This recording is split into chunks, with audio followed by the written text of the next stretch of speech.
All right, the time is 7:15. I'm going to call to order the regular meeting of the Lansing City Council for August 25th, 2025.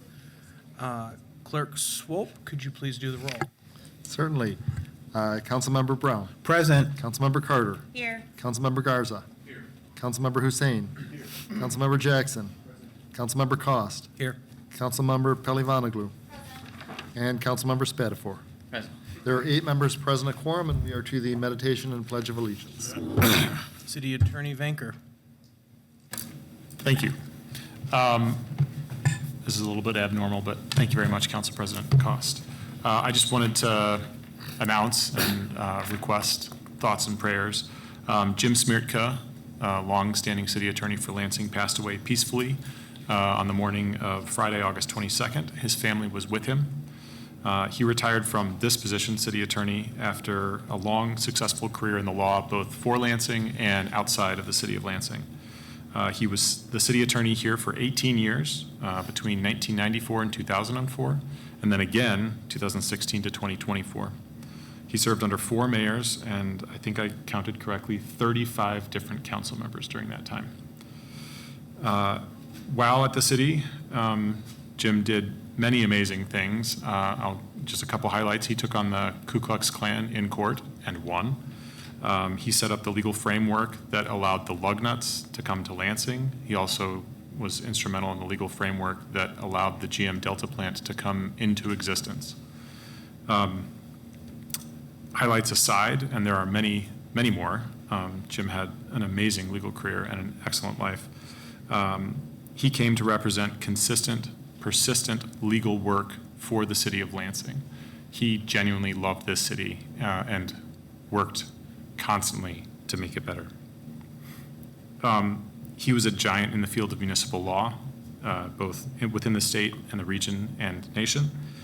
He was a determined attorney of high standards, and he made everybody that worked with him better. He was a great boss, an exemplary mentor, and he is missed. So I ask, please keep Jim and his family in your thoughts and prayers. Thank you. Thank you. Do we have anyone else? Councilmember Brown. Thank you, and thank you, Greg, for such powerful and beautiful words. I sat here for a short period, a few years with Jim, and I learned so much, and he was a great man, and as Greg said, a great mentor. And, thank you.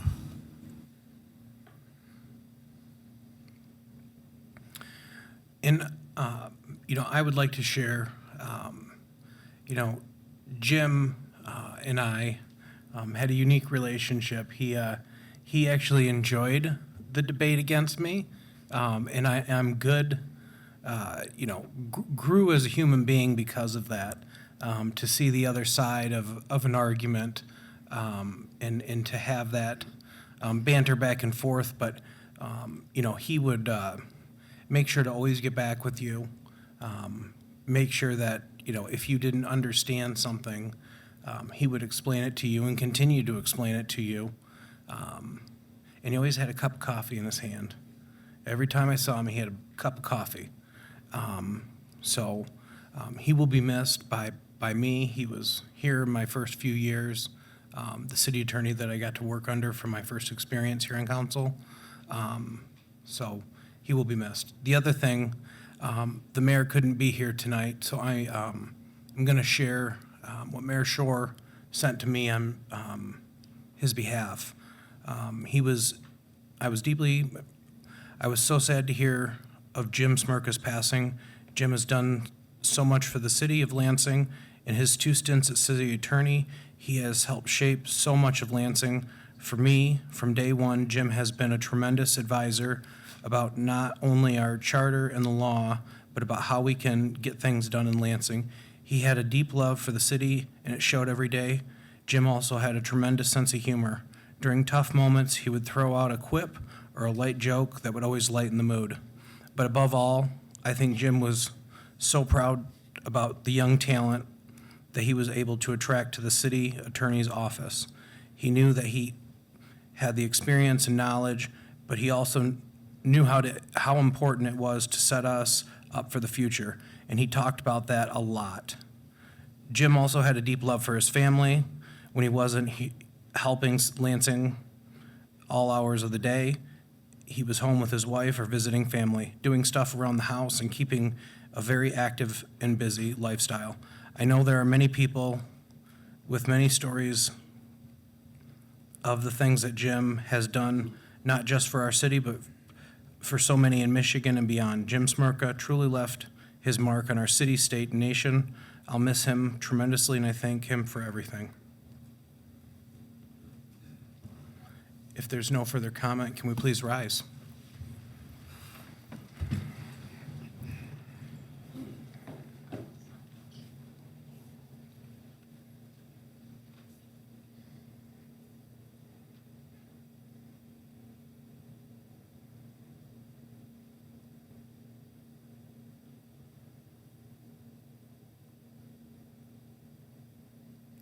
Thank you. I pledge allegiance to the flag of the United States of America and to the republic for which it stands, one nation, under God, indivisible, with liberty and justice for all. You have for your approval the August 11th proceedings. Vice President Carter, Make a motion to approve the August 11th minutes as presented. okay, we have a proper motion in place. Is there any further discussion? Seeing none, all those in favor say aye. Aye. Opposed? Passes unanimously. We are to special ceremonies and presentations. We have a tribute in recognition of Fred and Frances Erb for their contribution to the One Pastor, One School program. For the folks that are here for this, if you want to come on down to the well, I will meet you there. I'm going to pass the gavel over to the Vice President.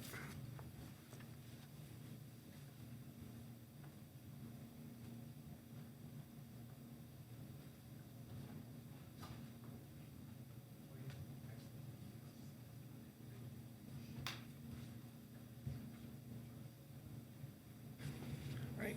So, on behalf of Lansing City Council, I'm going to go ahead and just read, is the mic on? Can you hear me? Yep. I'm going to read some of this resolution here. So, it's resolved by the City Council of the City of Lansing, whereas the One Pastor, One School program was founded in 2002 through several local churches to identify the potential needs of underserved children within the Lansing School District, and whereas Fred and Frances Erb did not have children of their own, but were inspired after learning about the children who were lacking the essential back-to-school supplies. Through a contribution to the Word Church, which has since provided school supplies to thousands of children in Michigan to support equal education opportunities, and whereas their generous contributions and ongoing support from other donors have helped sustain this initiative for 23 years, and whereas although Fred and Frances Erb have passed away, their legacy continues to inspire and positively impact children in need, benefiting underprivileged students by fostering confidence and respect in the school environment. Now therefore it be resolved, the Lansing City Council hereby recognize and honor Fred and Frances Erb for their continued support through their contributions to the One Pastor, One School program. And with that, I would move the resolution. Thank you. We have a proper motion in play. Any discussion? All those in favor? Aye. Congratulations, it passes. Congratulations. Would you like to- Yes. At first, acknowledging the president, city council, mayor, acting mayor, I want to just say thank you, community, for supporting the One Pastor, One School. And I want to first off just say how much I do miss Frederick and Frances Erb, who were, in my eyes, my examples of what true people can really be like. A little short story was that how I met them is I was like 19 at the time. I bought out Lansing Ice and Fuels power washing business. And as a result of that, I was able to maintain a relationship with them for the last 25 years. And as a result of that, some things happened where God put me in a position to be a blessing to them, as well as they were a blessing to us. But what Fred and Fran liked the most of anything is I have to bring my wife into this and just say she loved making cookies, okay? Every Christmas we would have cookie making. My wife would do cookie making, and she would invite her over. So as a result of that, to know Fred and Francis, they were people that we can appreciate knowing that they didn't have children, but at the same time they were able to provide the necessary things. And to me, I made a promise to the Lord that if he ever blessed me with something that I would be able to give back to the community, and because of my raising, I was from Arkansas. I had 13 brothers and sisters. I was the seventh child. As a result of the seventh child, I got all the hand-me-down. All of the pants and everything that was up above my ankles, I made sure mine is below my feet now, almost so. But as a result of that, I leave you with this, a challenge. As a young man growing up and poor, if you've never had an oatmeal sandwich on light bread, I challenge you to try it, okay? And if you like it, then you'll know what it feels like to be in a position. And as we look at our kids today, and the need that I seen at that particular time was that our children are struggling. And it's up to us in the community to be able to do something that's gonna cause them. And my position now, by bringing this forward, is to say, what can we do in this city to go another level? Because we are, in my eyes, the originators back in 2002, and as a result of that, I did it because I needed to be a blessing to them that were struggling, because I had struggled all my life to get here. And by the way, I ran away from home when I was 13. I came here when I was 16. And to find as many people as I found that cared about me. And I want to also, in closing, this is preacher talk, as closing, what I want to say is what we have designed this time around, we have the Little Blessings Daycare here. We have set up a hub that will be able to provide backpacks to any families that come into town or any child that needs something. We're going to be right there to help them. And it will be, and Little Blessings is here in the building with us tonight. And just know that we're going to be able to provide whatever the school district needs from our perspective, and that I am grateful to be here today, and thank all of you. Thank you. This is for you. Thank you. Thank you.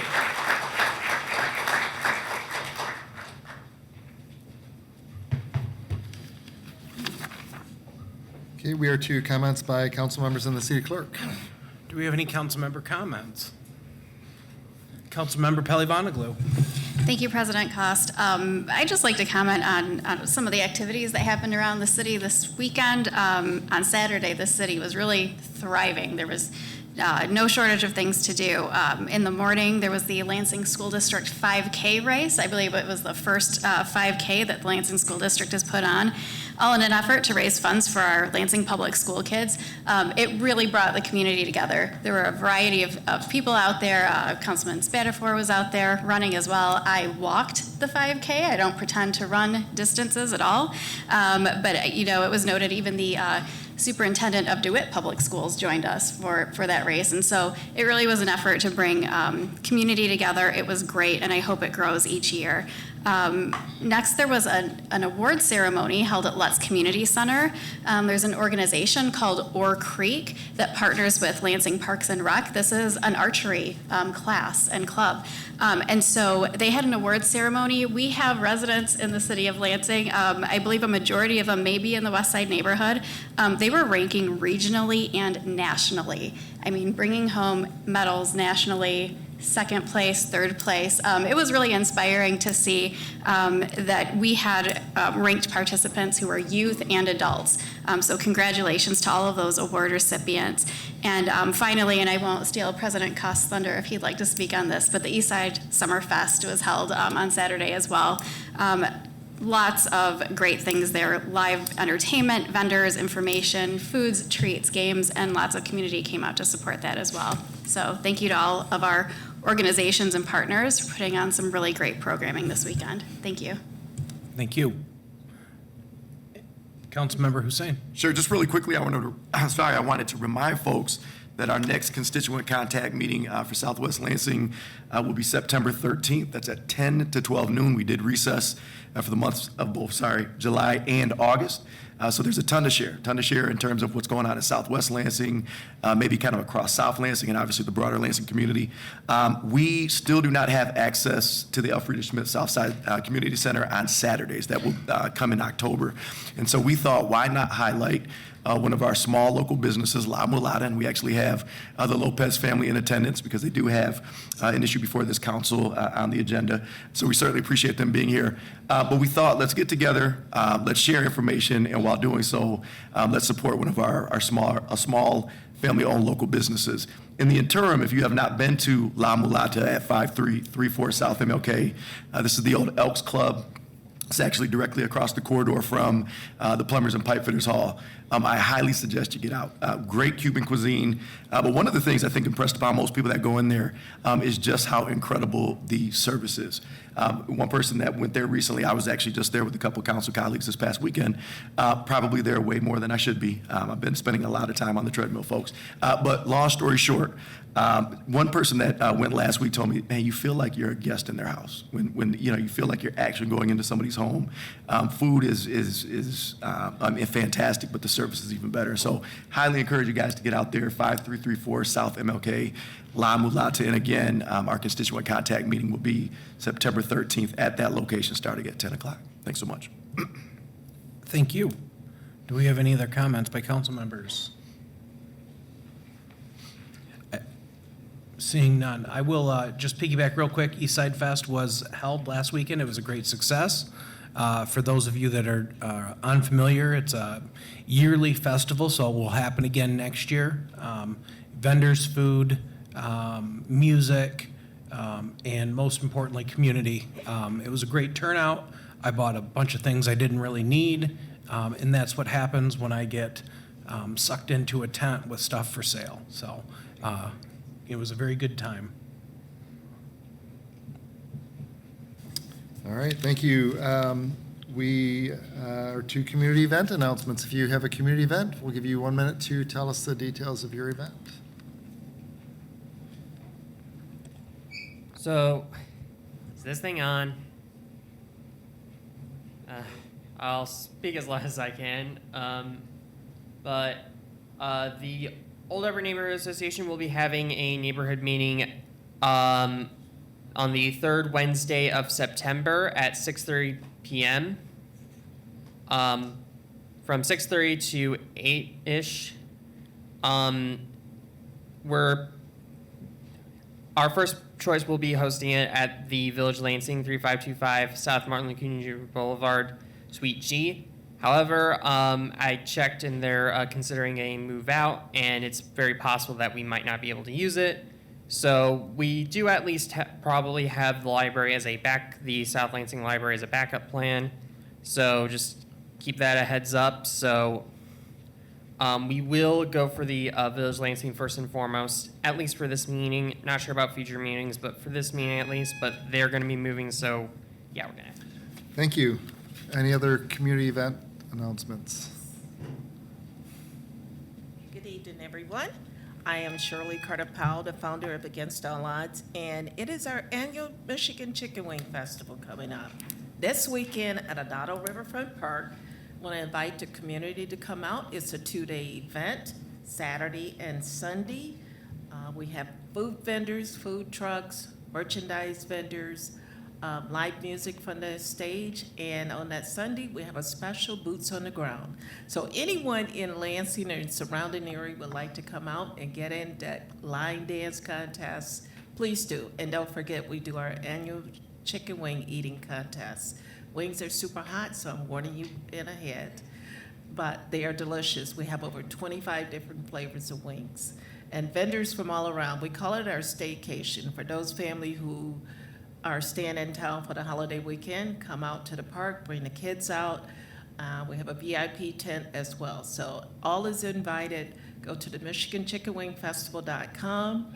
And if you are in the community and you really say, I want to come, but I really can't afford it, we do have a limited number of free tickets for community appreciation. This Thank- is year number 11. Thank you.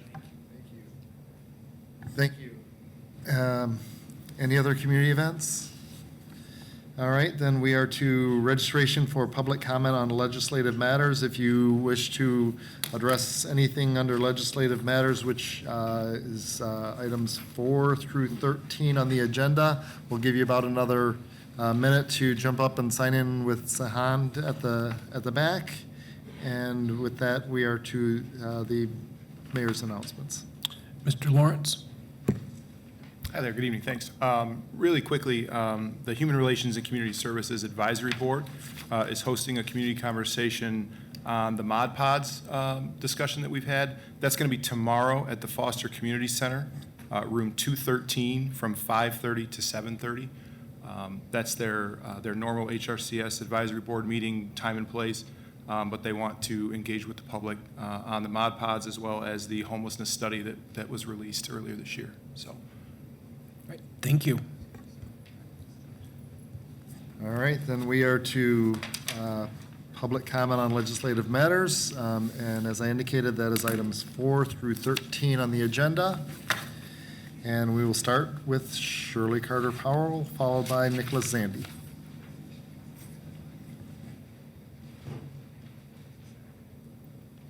Thank you. I just want to reiterate on some of the things on here as far as the kids zone. That the kids zone is free. We have lots and lots of things for the kids to do, especially for the bounce houses and things. But Against All Odds is a nonprofit, 26 years old in this community. And we also have a free boutique store inside the Lansing Mall. This is a fundraiser, this festival is. It is our annual fundraiser, the main one that we have. So we can get some of the supplies and essentials that we need to help support the community that we serve. So all is invited. And again, Against All Odds is located, we have a location inside the Lansing Mall for the free boutique.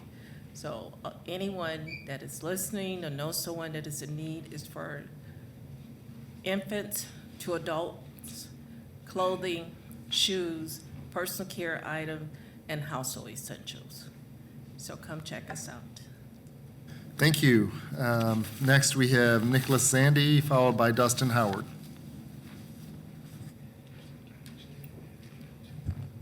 I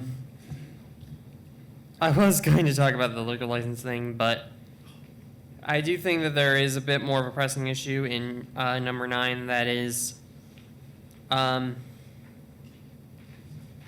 about the Michigan House bills for funding commitment to public safety. Now, I do think that public safety should have some funding, and while I've sort of come around and made peace with the idea of funding public safety after the whole defund the police stuff, however, what I am not coming around on is that I don't think that public safety, specifically like police, should be used for like every single situation. And I'm sort of pivoting this to talk about the car accidents on the on MLK Boulevard around where that church is and where a food truck is. That was, I mean, I definitely do think that it's technically their fault for reckless driving, and whoever caused that should definitely be prosecuted for that. But on the other end of the spectrum, to quote my friend David Ellis, you can't police your way out of every issue, and that includes road design. And the road design that we have right now kind of allows for car accidents and drag racing and stuff like this to happen.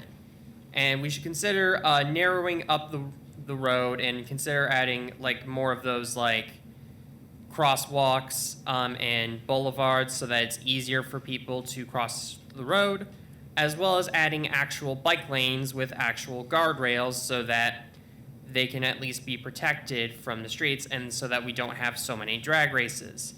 Those were only made that way because of rush hour stuff, and honestly, we need to move on from overusing cars, and we should consider using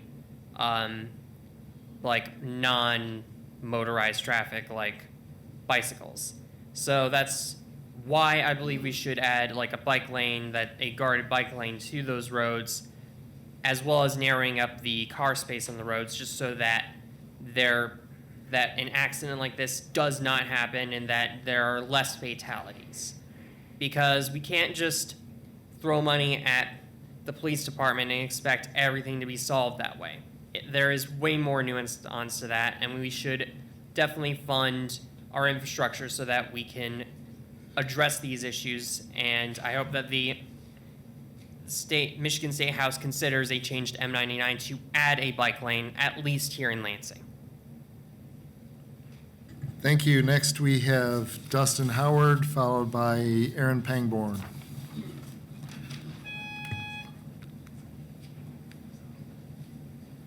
Good evening, council members. For the record, my name is Dustin Howard. I'm the business manager of the Plumbers, Pipe Fitters, HVAC Service Technicians, Local 333.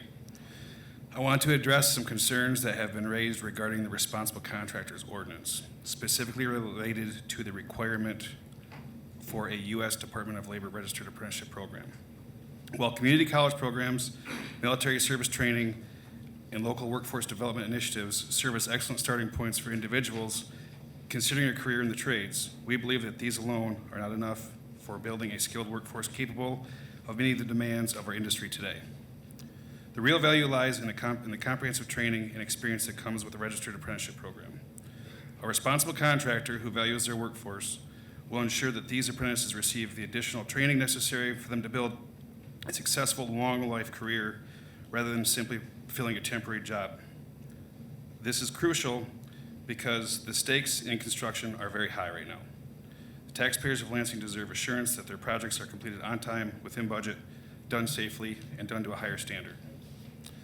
Implementing the requirement for a U.S. Department of Labor registered apprenticeship program not only safeguards the rights and welfare of workers, but also protects the interests of taxpayers and ensures the quality of work in our community. This ordinance is about more than just construction. It's about investing in our workforce, protecting our taxpayers' investments, and ensuring a prosperous future for the city of Lansing. I thank you for your attention. I urge you to support this ordinance. Thank you. Thank you. Next is Aaron Pangborn, followed by Ben Dodson.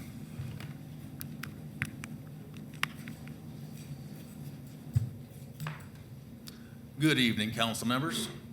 My name is Aaron Pangborn, business manager for IBEW Local 665. I represent the highly trained and skilled electrical workers in and around the city of Lansing. I'm here to speak in support of the amendments to the ordinance for responsible and responsive contracting for construction. I've been paying attention to the comments and concerns both at city council meetings and in the general public in regard to these ordinance amendments, and the only negatives I'm hearing are from certain groups that are painting a registered DOL apprenticeship program as a roadblock or hindrance. I want to make it clear, there's nothing preventing, prohibiting, or excluding any contractor or employer from creating and or participating in a registered apprenticeship program other than their unwillingness to do so. The pushback I'm hearing that associate degrees, trade school diplomas, and military training programs should be counted in the scoring system. I agree, all those are great resources for education, training, and experience, but as Dustin said, it's a starting point. And any employer participating in a registered apprenticeship program can use those for part of their standards. There are plenty of registered apprenticeship programs nationwide that utilize training from outside sources such as community colleges or private training entities, and that training would be outlined in their DOL apprenticeship standards. To register an apprenticeship program with the U.S. Department of Labor, the employer would follow just a few key steps. First, create an account at apprenticeship.gov and use their standards builder. Connect with the state apprenticeship agency or office of apprenticeship to finalize the registration, then submit it to the DOL for approval. Once approved, simply follow the standards they develop to train their apprentices. Seems pretty straightforward to me.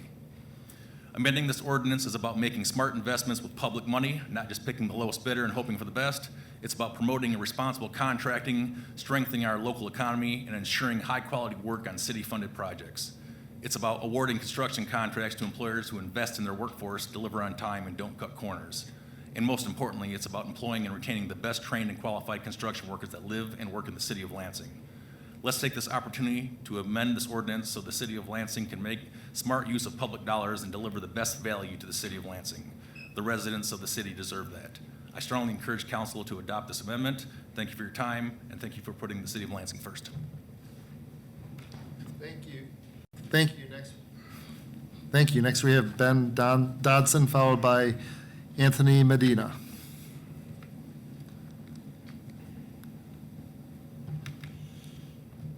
Good evening, council members. My name is Ben Dodson. I am a business agent for Ironworkers Local 25 that resides at 5800 Executive Drive here in Lansing. Thank you for the opportunity to speak here tonight. I am speaking to you tonight in support of the Responsible Contractors Ordinance. When we prioritize contractors that pay living wages, provide safe working conditions and job sites, and follow labor laws, it uplifts the community as a whole. We ensure Lansing's public projects reflect Lansing's public values. It's not just about ethics, it's also about economics as well. Studies consistently show that responsible contractors complete projects on time and within budget using the proper equipment, reduce costly delays and legal disputes, invest in local labor, and help stimulate our economy. Let's be clear on a few things. Awarding projects to irresponsible contractors has consequences. It can lead to wage theft, unsafe job sites, and substandard work and equipment that costs the taxpayers more in the long run. Ladies and gentlemen, it's been proven time and time again that training is the key. Our apprentices from Ironworkers Local 25 Training Center, they graduate with AWS welding certs, 1-inch unlimited and stick and flux core, taught by certified welding inspectors, which are our instructors at our training center. The first week of school consists of OSHA 30 and subpart R training for safe and proper steel erection. Through their 4-year apprenticeship, they are taught steel erection, safety, welding, advanced rigging, proper concrete reinforcing and post-tensioning certifications, crane signaling, and everything else that has to do with being a professional full-time ironworker. We invest so much time and money in training because of the worth that it brings to our trade and our contractors. We may not be the bottom dollar cheapest when you compare apples to oranges, but when you compare apples to apples, we win every time on an equal playing field, period. We are also heavily invested in our schools for recruitment, and one of the leading trades in helmets to hard hats for providing a direct line entry into our program for returning and just discharged vets. I thank you for your time and urge the council to lead by example and pass a responsible contracting ordinance. Thank you. Thank you. Next is Anthony Medina, followed by Elena Plunkett.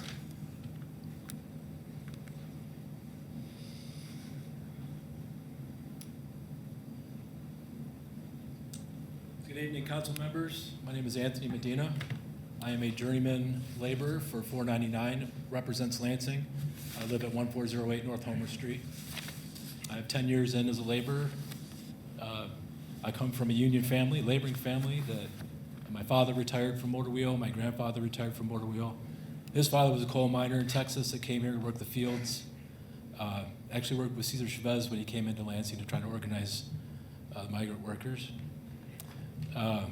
I've been proud to represent Lansing as a laborer for many projects here over the last 10 years, and I'm hoping that future generations also have the same opportunity as I did to grow up with insurance in the union, as a family member with the union, and a chance at getting a shot at the middle class. The responsible bidder ordinance is just about that. It's making sure we all have that shot at it. I believe in a safe day's work, honest day's work for honest day's pay. And I urge you to please support the responsible bidder ordinance. Thank you very much. Thank you. Next is Elena Plunkett, and then Jimmy Chapman.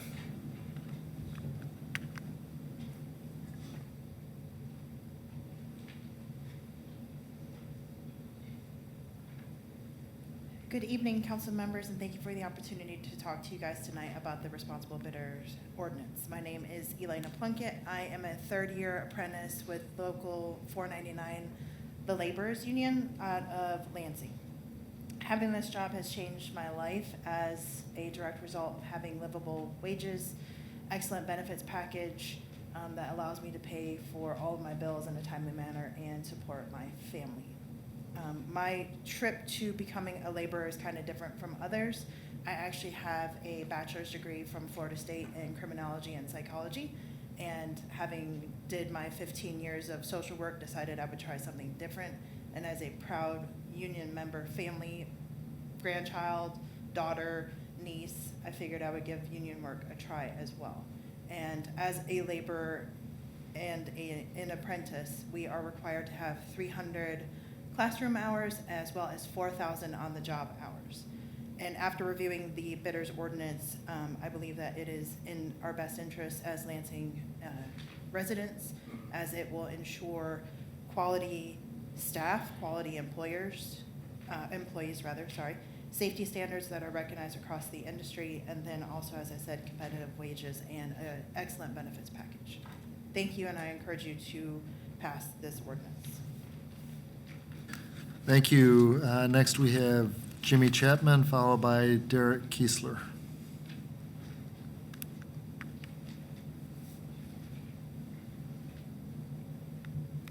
Good evening, council members. Thank you for allowing us the time to speak and share some of our thoughts on the responsible bidder clause. You'll hear from a few more of my members, but my name is Jimmy Chapman. I'm the labor's BA or business agent here in the Lansing area. And right before we came in for this meeting, one of my members that you see here said, "Hey, Jimmy, I'm really nervous about talking up there because I'm not a professional." And I said, "Well, you know what? It's not about being a professional that they want to hear. It's about who you are and what the union has done for you. So just please share those things, because we can fight back and forth all day long about the different pros and cons of the different things. But at the end of the day, our Lansing residents that are members of the unions know what it means to add value to the projects that we work on. Not only do they add value to the projects that they work on, but they add character. Why? Because they are members of this community. They love this community. They're going to work for their community. And that's the whole point. You'll hear a few other testimonies that come from a few of my members and some of the other trades. And honestly, I agree with everything that has been presented thus far from those of my other trades that I work with. But what we're looking for is a way to introduce Lansing into the future of the bid process, of encompassing more people. I have people every day call me for jobs and opportunities to join. Why? Because of the benefits that are offered through being unionized. The other agents will tell you the same thing. We have walks of life from everyone that there is. We represent everybody.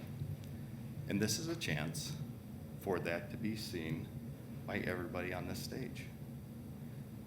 Council members, I plead with you to pass this resolution. This is going to help your community, our community, and the members of our union and your Lansing residents. Thank you. Thank you. Next, we have Derek Kiesler, followed by Jacob Toomey.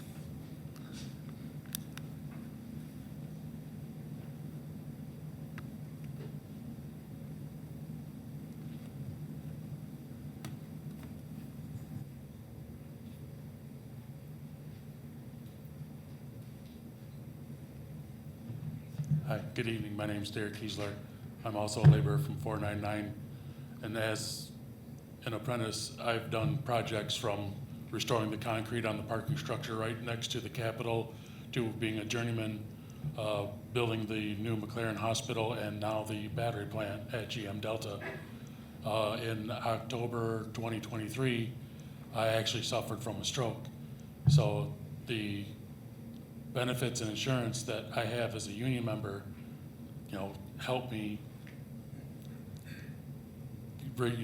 in my recovery, and the pay from being a union member, the benefits were so, instrumental to my development and recovery during the whole process. I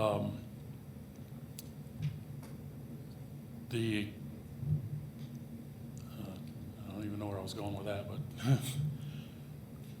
but thanks for your time. Thank you. Next is Jacob Toomey, followed by Ken Kolp.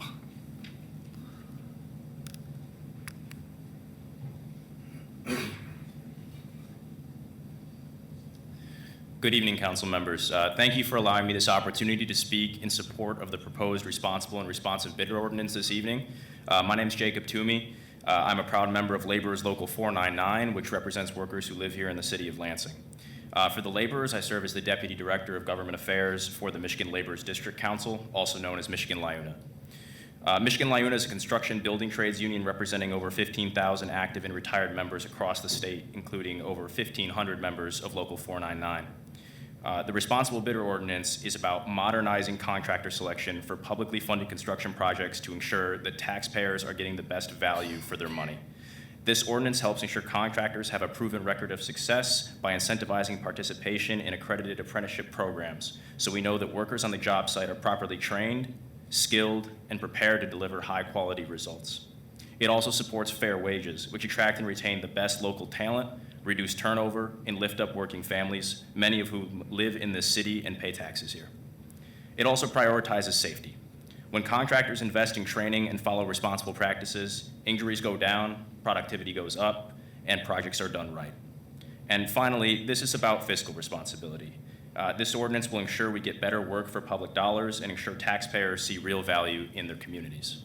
While some have tried to paint this policy as ineffective through some questionable data, if you look at many research institutes, it simply does not support that argument.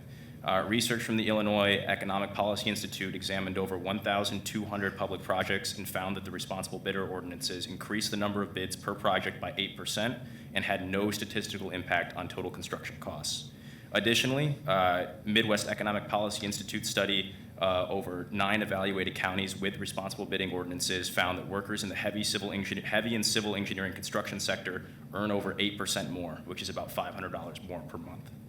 Over 15 different municipalities, including 3 of the 5 largest cities in Michigan, have already adopted similar ordinances because they work. They raise standards, increase accountability, and support a strong local workforce. This policy is good for the city of Lansing, it's good for taxpayers, and it's good for the hardworking folks performing these contracts. I urge you to adopt this ordinance. Thank you for your time and your continued leadership on this subject. Thank you. Next, we have Ken Kolp and then Tyler McCassell.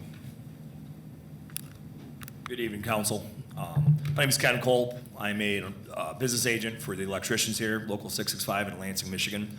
We are truly a Lansing local. Our local encompasses Clinton, Ingham, and Eaton County, and if that's not the Lansing area, I don't know what is.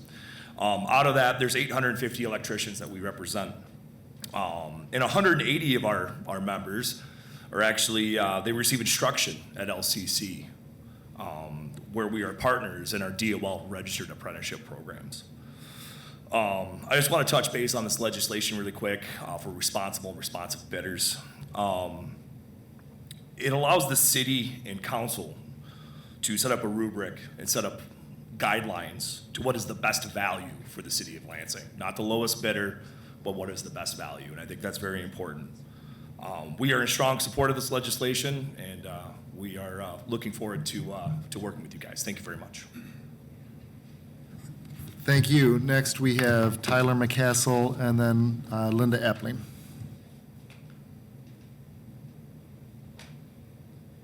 Good evening.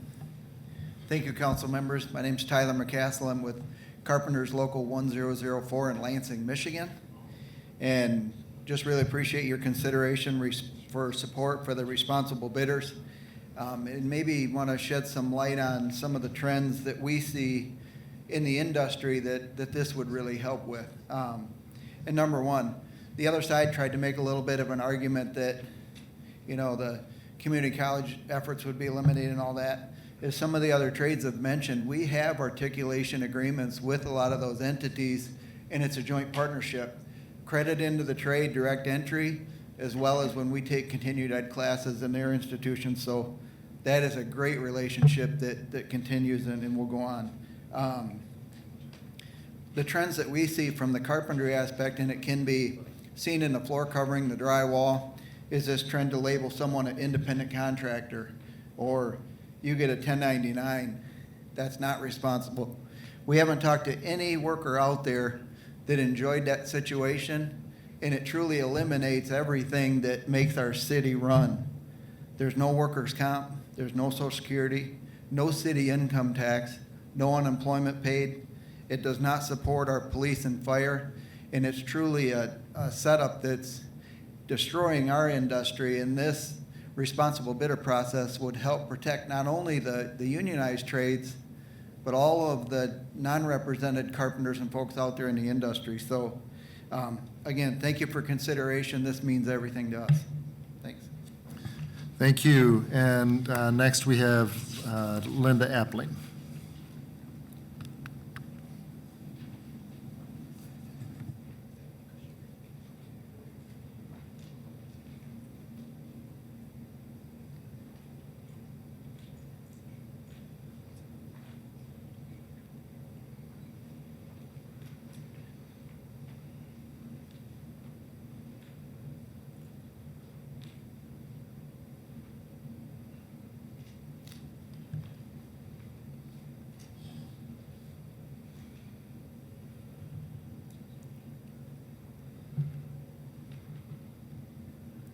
Can I move this? I need to bring it down a little bit. Thank you. Okay, for the record, my name is Linda Appling, and I am a resident of the city of Lansing. I am speaking at this point in time in terms of the city council attendance policy and/or in terms of item 13. I must say this makes no sense to me. One, you have not elected your fellow members. They were elected by their constituents in their wards or on a citywide basis. Only those individuals should have the power to remove them. If such individuals fail to meet certain ethical requirements, they can be referred to the ethics board for review and a recommendation in terms of that. If you were to try and remove someone for attendance reasons, I suspect the city would be involved in a court procedure. Questions that would have to be asked is, what is acceptable attendance? I have no idea. What about participation in various functions outside of attendance in terms of meetings such as this? Would that be counted or that not be counted in relationship to this? Based upon this, I would strongly urge a rejection of this. You need a whole bunch of clarification, or you're going to wind up embroiling the city in terms of various legal procedures that are just going to take more of my hard-earned tax dollars that I have to pay. Oh, and one other thing. In terms of item number 8, I really wish you would suggest to those people that they put their hours of operation out there. I drive by this place every day and I see it, and I say, when are they open? There's nothing there indicating whether or not these people are open, what time they are open. I would strongly urge that recommendation be followed. Thank you. That was our final speaker. I would also indicate that we received 5 letters regarding the responsible bidder ordinance, 4 in support and 1 expressing some concerns. So those will be made part of the public record. And with that, we are to the consent agenda. Vice President Carter. Thank you, President Cost. I will move the following consent agenda items as followed. We've completed the tribute this earlier today. 5, polling place early voting at the Lansing Elections Office, Leo, 701 West Jolly Road. 6, voter approved sale of city property portion of North Cemetery. You're out of time. 7, community funding against all odds 2025 festival.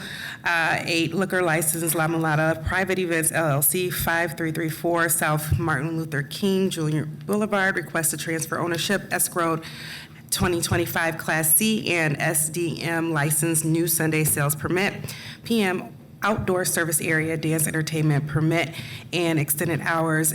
And I see the head nod that there will be extended hours listed. And then 9, resolution in support of Michigan House Bills 4260 and 4261 to establish a long-term funding commitment for public safety, violence prevention, and intervention strategies across Michigan. Okay, do we have any further discussion? Seeing none, all those in favor say aye. Aye. Opposed? Passes unanimously. Okay, and we do need to step a little bit out of order to go to ordinances for passage. We have item 11, an ordinance of the City of Lansing, Michigan to amend the Lansing Codified Ordinances, Chapter 206, Section 206.02, to add Section 206.02, Sub A, Sub 1L, to add and clarify the criteria that shall be considered in determining the lowest and most responsive and responsible bidder in construction contracts, and to require a scoring program for non-monetary criteria to be established by resolution of council. Is read a second time by its title. The ordinance was reported from the Committee on Development and Planning and is on the order of immediate passage. Councilmember Garza. Thank you, Council President, and thanks for speaking to that, Clerk Swope. So this amendment strengthens our commitment to awarding contracts not just based on the lowest price, but to the most responsive and responsible bidder. That means the city will be taking a more comprehensive look at a contractor's qualifications, including their track record, financial stability, workforce development, and capacity to meet construction projects' demands. By clearly defining what it means to be both responsive and responsible, we are ensuring that public projects are awarded to the contractors who can deliver quality work safely, on time, and within budget, not just those who submit the cheapest bid on paper. This update protects the integrity of our procurement process, improves the quality and reliability of city projects, and keeps taxpayer dollars invested right here in Lansing. This ordinance isn't about politics, it's about protecting Lansing taxpayers, promoting quality jobs, and making sure public projects reflect public values. Safety, quality, and accountability. If you're not invested in your workers, you're not invested in Lansing. And with that, I'd move the resolution. Okay, is there any further discussion?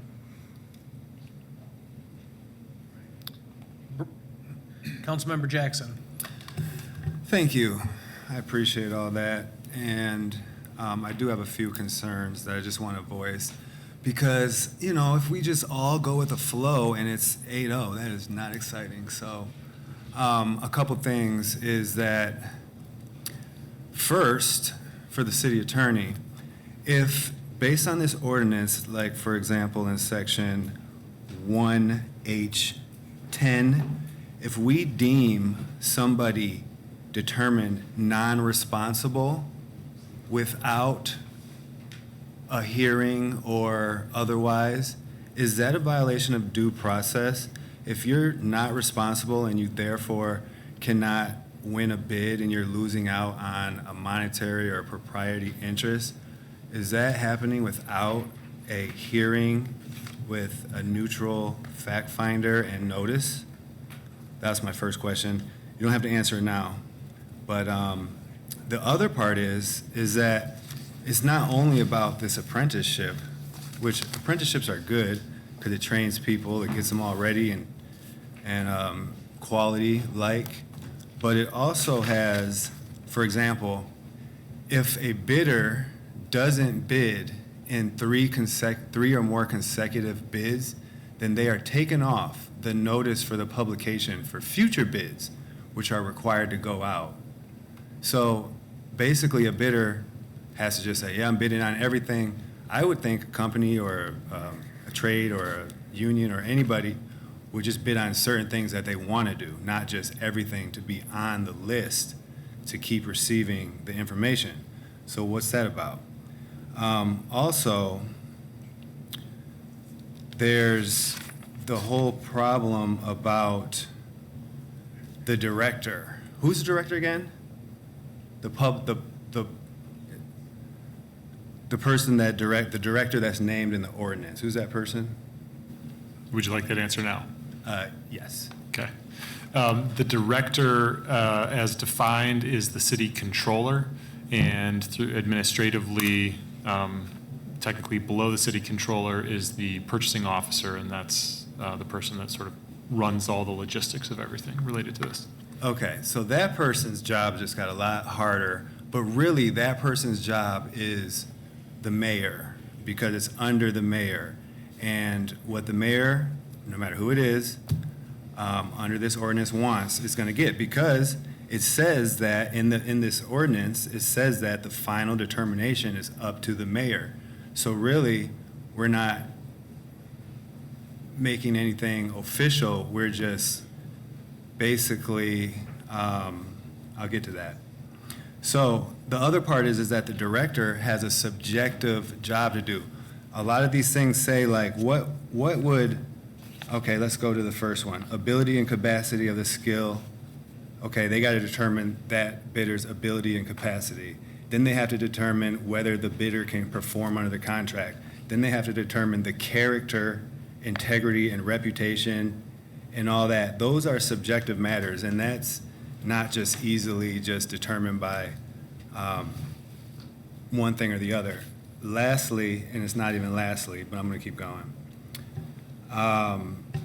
it's too many subjective determinations. So then you go to the grid that has the point system, which is an attempt to make it more official in the points. And then, again, I mean, it's still 12 points for character, integrity, and it goes to, okay, does it have employee-sponsored healthcare benefits? That's good for the employers, the employees, of course, but and evidence that there's retirement plans.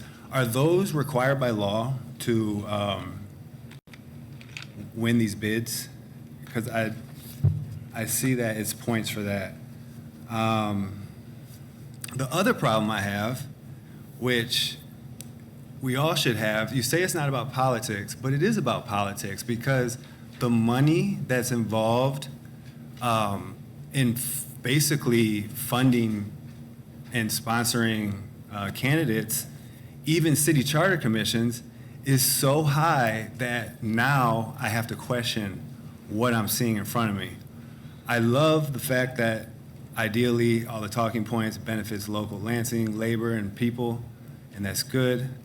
But at the same time, everybody that spoke, of course, represents a union, and it's their job to try to earn these bids. We've already tried, if we want local labor, we've already done different things. I've been on council where we have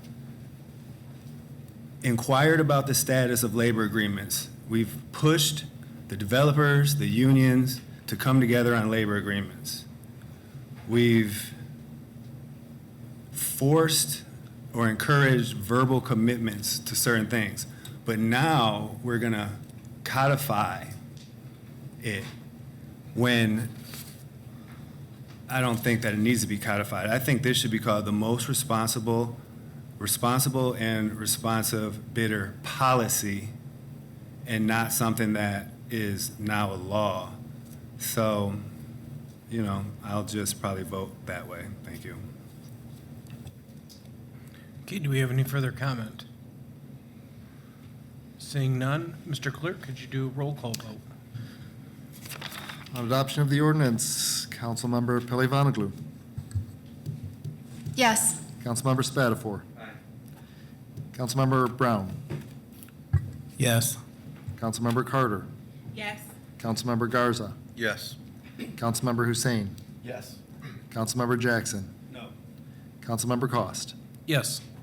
7 yeas, 1 nay, the ordinance is adopted. And now we can go back to the resolution for action, item 20. Councilmember Garza. I would ask for immediate effect. Oh, I'm sorry. Okay, we have a proper motion in place for immediate effect. Is there any further discussion? Councilmember Jackson. Thank you. Before we move for immediate effect, I just don't know what the city attorney, if they have an opinion on the constitutionality of the ordinance and whether immediate effect's appropriate, at least for that reason or not. Sure. I didn't know if you, yeah. So you mean as to the question that you posed about whether or not there would be a potential due process violation if there's a declaration that somebody is not responsible? Yeah, I think that's the way you would I phrase mean, it initially. either that or another, subjective in nature, like they've been deemed not to have good character or irresponsive because, the notice was sent or whatever it is that's been determined and a detriment to them. Sure.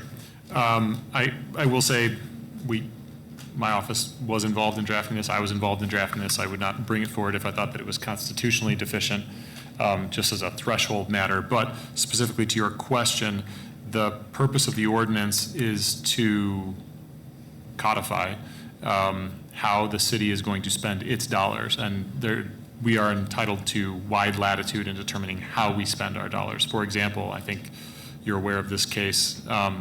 We were challenged by an outside entity when we maintained a prevailing wage ordinance. The state abolished its prevailing wage law at the time, and we were challenged in court. It went up to the Supreme Court of the state, and we prevailed because at the end of the day, these are city dollars, and the city is allowed to spend its dollars how it sees fit, as long as it's not for an illegal purpose. For example, city council could not authorize the creation of a drug cartel or something like that, nor would I advise you to do the same.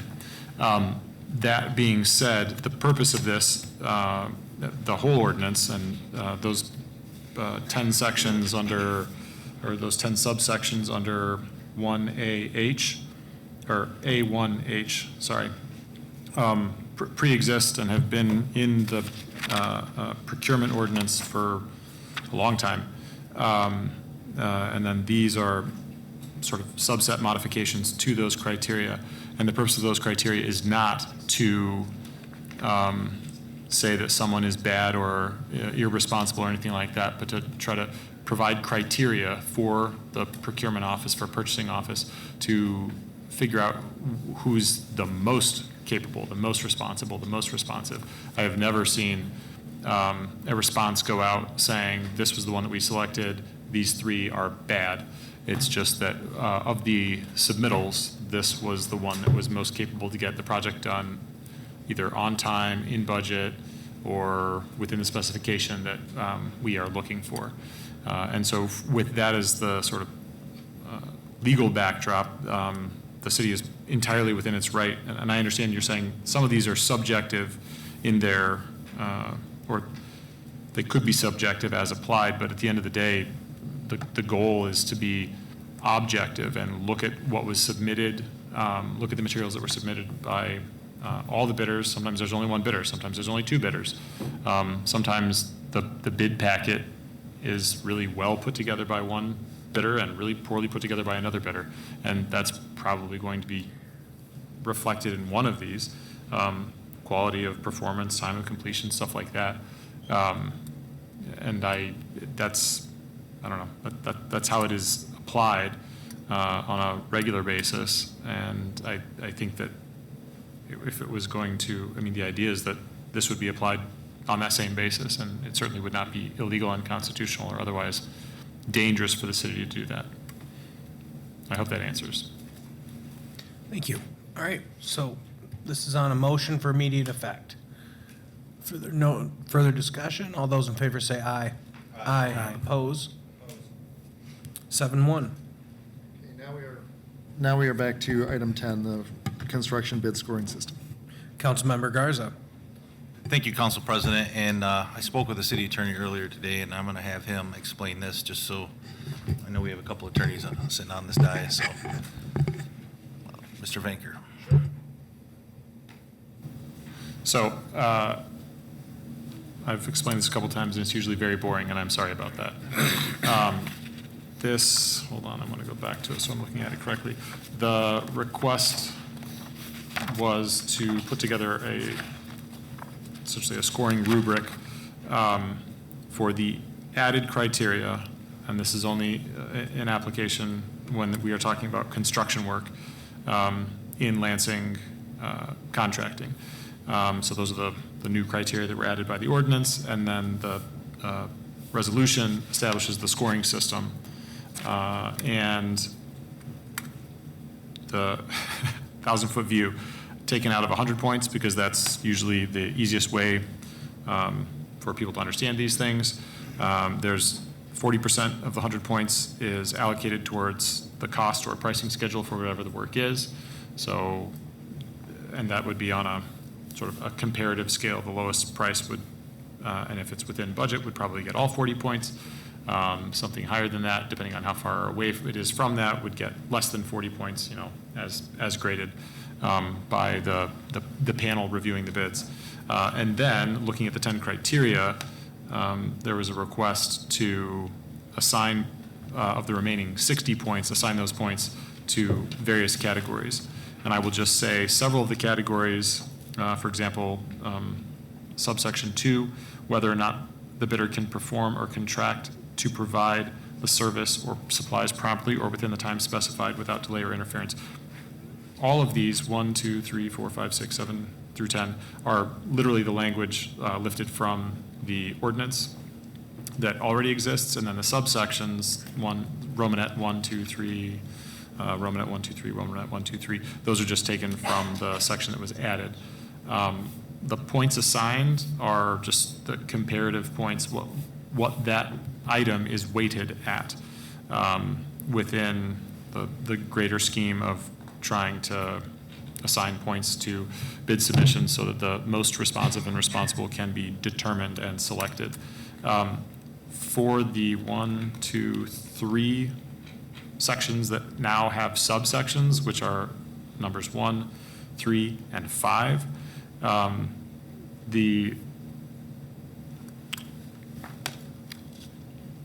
wait a moment.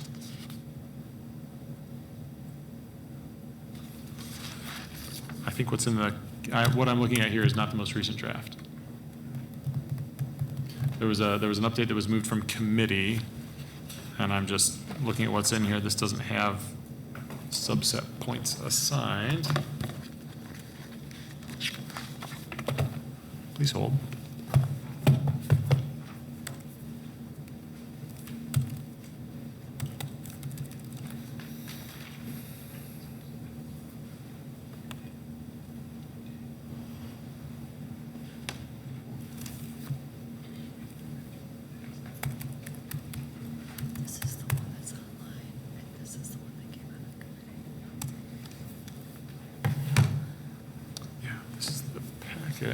Are they?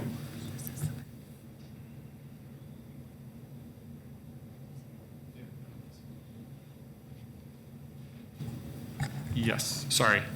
What came out of committee is not the same thing that's in the packet at the moment.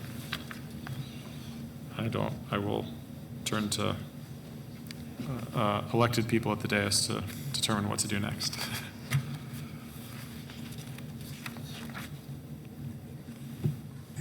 So,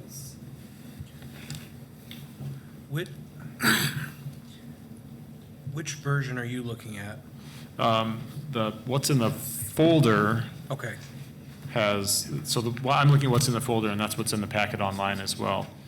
And it doesn't have any points assigned to the subsections in the scoring system. So this is what was originally submitted, I think, and then committee modified it. So it looks like we can just take this up at the next meeting, if that works for everybody, so we can have the proper because it sounds like it's not even correct online. Have the correct documentation in front of us. Okay? Yes, sorry. Nope. We'll re-bore you all in 2 weeks. Can't wait.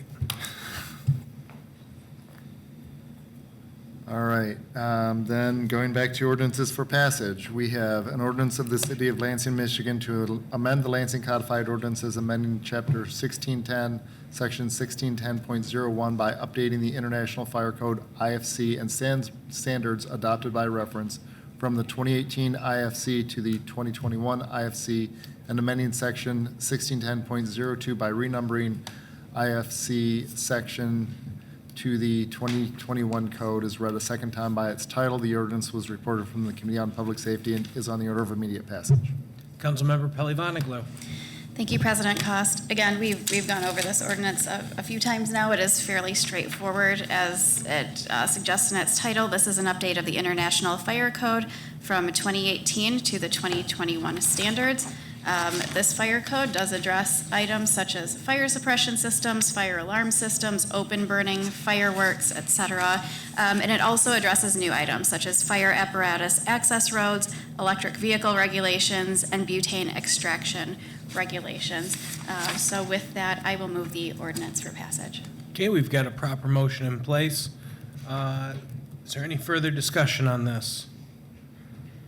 Seeing none, Mr. Clerk, could you do a roll vote? Okay, on the fire code ordinance, Councilmember Spatafor.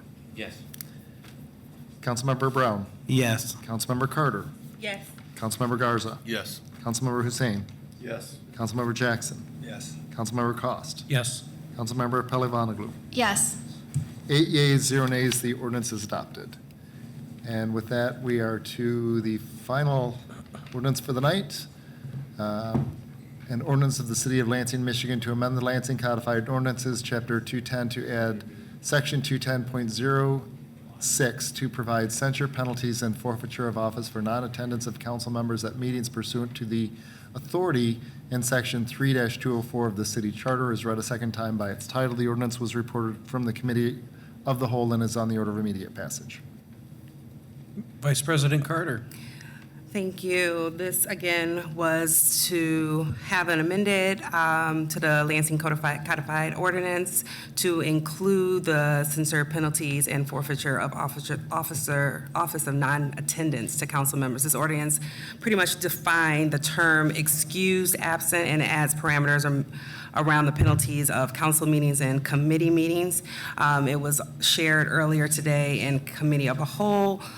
There was a lot of dialogue and conversation regarding adding some additional components, and then also strongly just encouraging that we finally have some transparency and accountability within our committee meetings and council meetings. I do strongly believe that this ordinance should include the outside board and commissions as it is presented, that we report out at Committee of a Whole as of this year. And so I would have liked to amend this ordinance to add that, or at least it was also shared that the outside board and committees do not email or communicate their attendance, and that is actually untrue. They do send that to our office manager, so I do believe that that should be included in the resolution in part, I believe it was part 2 of the amended ordinance. So with that, I would actually amend to add that piece into the resolution of this ordinance to add for the outside board and commissions to be added for full transparency to our City of Lansing residents. City Attorney Venker, on an ordinance like this, can we amend? What does the process look like? I need to see, well, yeah, first of all, an amendment would need to be in writing, and I think your rules allow for a brief recess to put that into writing. I don't know that you would necessarily need to have a rehearing on the matter. Okay. I will, well, yeah. So would you like to take a brief recess to put this into writing? I can do that. Okay, we are recessed.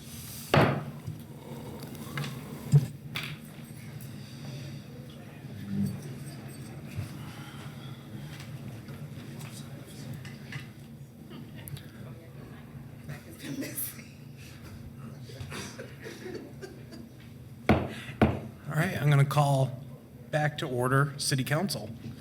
Okay, and we do need, we have a procedural mishap for your bingo cards. We do need to go back to item 12 to give the fire code immediate effect. Councilmember Pelivanoglu. Thank you. I move for immediate effect. Okay. Any further discussion? Seeing none, all those in favor say aye. Aye. Opposed? Passes unanimously. Okay, and then we have squared away the resolution on the construction bid scoring system, item 10, so council members all have the correct version in front of them. Okay, and then, City Attorney Vanker, if you could just finish your thought on where we were on this before. I think you were headed into the last part of it. I do get to finish boring you.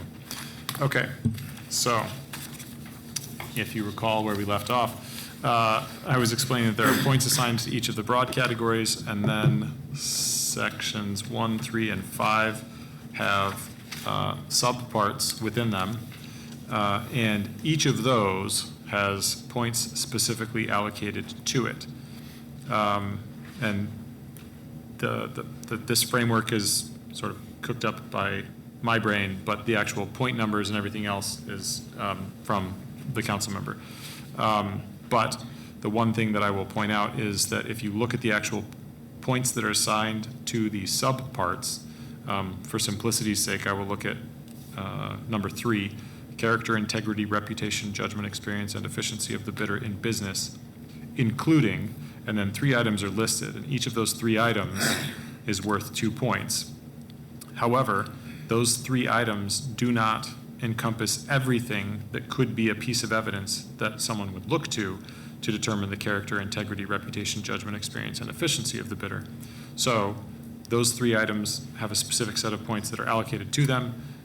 They total up to 6 points, and then that category has 12 points, so 6 points remain for the team reviewing the bid submissions to allocate points that they think may touch on or point from evidence that touches on character, integrity, reputation, and the rest of that list. And so that's the same through each of the subsection, or each of the sections that now has subsections. The subsection points do not total to the total number of points for that section. And I think I'm done boring everyone. Okay, thank you. Councilmember Garza. And with that, I would move the resolution. Okay, we have a proper motion in place. Is there any further discussion? Councilmember Jackson. Thank you. I'll just try to comment on the weight of the points here. So it seems like by giving points that's enumerated and automatic for things like the apprenticeship, which is the most points possible, and gives 8 points there. Are those only things that unions have? I'm just curious, because I think they are, which is just interesting that they're just enumerated for that. So obviously, all the people that supported it, and drafted the language. I don't know which council member it was, but I'm sure it was people in the committee or otherwise. But it's just an effort to ensure, and even the way that it goes 60% for the non-money and 40% for the money, just to make that off balance a little bit, and then to add the guaranteed points like the 8 and 2. It just seemed like a effort, and that's why I guess all the unions would support it. So then, now the mayor, who currently, receives so much money from these same unions, he now can just say, oh, well, I got the recommendation from the controller, and still do what he wants, or she. I don't know. I had a problem with it before, and the way that it's weighted here. So where are the points for ability to complete the job with satisfactory workmanship and up to code? Because I don't see that on here as even points. But I digress. I have a problem with the weight. I have a problem with the whole thing. Thank you. Councilmember Garza. Thank you, Council President, and I appreciate your comments, Councilman Jackson. And just to clarify the first part of it, no, this is not all just unions. There are plenty of non-union contractors that invest in their employees that do have Department of Labor registered apprenticeship programs, and that is the point of this. And the scoring rubric kind of came from other cities across the state of Michigan and what's working for them, and so that's how this was identified. Thank you. Is there any further discussion? Seeing none, all those in favor say aye. Aye. Oppose? Passes 7-1. Okay, then we are back to item 13, the council attendance ordinance. Okay, Vice. Yep. Just for clarity, do I need, is, with the immediate effect on the previous ordinance, does that automatically make for this immediate? Okay, thank you. Yep, Sorry. thank you. Vice President Carter. Yes, thank you. So with the ordinance passage for amending Chapter 210 and add Section 210.06, City Council attendance was discussed that we would be referring that back to committee. And, Greg, would you like to expound or? Sure. Just briefly, the request that was made, I understand, in conversation with Council Vice President Carter, I understand what she's wanting. The place to put it in, it's not simple enough to just add it as a few words within one of the existing lines. We would need to either make a new subsection to describe what happens for attendance at outside committees, and then possibly even define how attendance would be tallied at outside, or not committees, but outside boards and commissions, simply because the way that the rest of the framework is set up, it's specifically to focus on what's happening at council events, city council meetings and city council committees, which is really the language in the charter provides for. That doesn't mean that it can't be in there, it just has to be defined differently, and the penalty scope would have to be also different, because you can't fine someone for not attending something that the charter doesn't require them to attend. So. Okay, so is that a motion? Yes, that would be a motion. Okay. So we have a motion on the table to send this back to committee. Councilmember, first I'm going to comment. I think what the framework here is good. I'm going to vote no. I think we should move forward with this policy. I know that Councilmember Pelli-Vonnegut and myself, specifically Pelli-Vonnegut, worked very hard on this, and I don't see any reason to backtrack on this. And I think what we're looking for in a additional attendance part of outside groups, I think is pretty hard to achieve. And there sounds like there's questions even within the charter of even enforcing anything based on that, because those aren't charter required meetings to be at. So, Councilmember Spatafor, you had your hand up. Thank you, Mr. Chair. I will also be voting no. I think we could do this in a separate ordinance without sidetracking the original ordinance and sending it back to committee. It's gone this far. We've had multiple public hearings on it, and I'll be a no on the refer back to committee, but yes on the final ordinance. Councilmember Pelli-Vonnegut. Thank you. And I just want to put forward, I truly appreciate this discussion that's being had up here. I can't remember a time that I've even viewed a council meeting in the past unless it was a dire situation where attendance was considered. So I'm glad that we're talking about this openly at our council meetings. We're having some exchange, and I think that's good. And I don't disagree with Vice President Carter to an extent, because personally, when I went and spoke before the Charter Commission earlier this year, I did propose to the Charter Commission that if they were going to address attendance in some way in the revamping of the charter, that should include the outside boards and committees that I know we all do our best to attend, and if that was going to be a factor, then that should be in the charter. But it isn't today. And so I understand that it's for those reasons that it's a little more difficult to place into an ordinance like this. And like I said, this particular ordinance puts out some realistic parameters for us as we do our council and the council work, and not only for ourselves, but council members in the future. I don't expect to be here in 18 years. So what is that council going to abide by in terms of what an excused absence means versus just, maybe not showing up, and then if that's a repetitive issue for whatever reason. So I am personally satisfied with this ordinance the way it is, and so I would just like to put that forward, but completely open to further consideration down the road.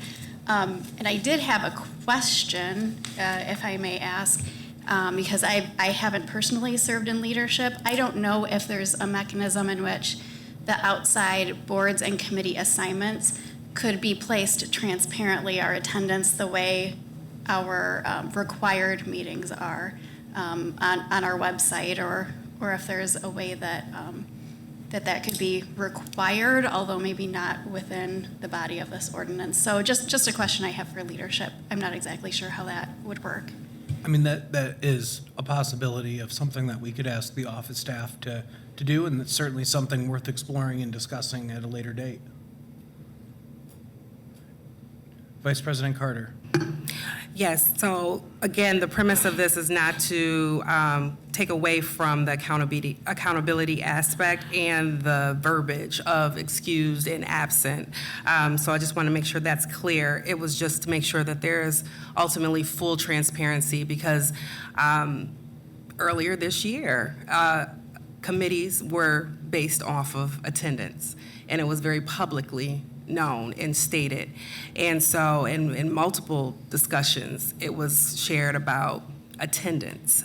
And it wasn't just falling on committee, but it was also falling on outside committees and then also council. So I just wanted to make sure that collectively, if we are not going to indicate that in this ordinance, then it should not be part of the decision when it comes to assigning committees, since that is part of the penalty. So again, to my statement from earlier today at Committee of Whole, as long as this ordinance is utilized with integrity and not weaponized, then I have no problem with the ordinance. It was just making sure that there's full transparency across the board. Thank you. Thank you. Is there any further discussion? Councilmember Garza. Thank you, Council President. I guess I won't be supporting moving it back to committee, but I do agree with you, Councilwoman Carter, about the outside boards and commissions. I think it is important. You know, you were put in place by the public to represent them, and if we can find a way to maneuver the charter to where we can include that, I would definitely support that. So I appreciate what you're trying to do, and I appreciate you looking into this further. So thank you. Thank you. Councilmember Brown. Thank you. I also agree with you, Councilwoman Carter, as well. And maybe we can look at the attendance outside of this ordinance. Additionally, maybe this is a question for Office Attorney. Is the City Council outside of the Charter Commission, aren't we able to make charter changes? Could you speak to that? Sure, yeah. Charter amendment process is always controlled ultimately by the voters, but if the body would like to put forward an amendment, you meet, you propose a charter amendment, we work on it, and then the body would vote it and call it to be on the next regular election. Thank you. So if everybody who indicated that they would support that with charter change, we as this body could put that forward. Thank you. Okay, is there any further discussion? Okay, seeing none, Clerk Swope, could you please do the roll call vote on this? On referring. On referring it back to committee? Correct. Okay. On referring it back to committee, Councilmember Brown. Yes. Councilmember Carter. Yes. Councilmember Garza. No. Councilmember Hussein. No.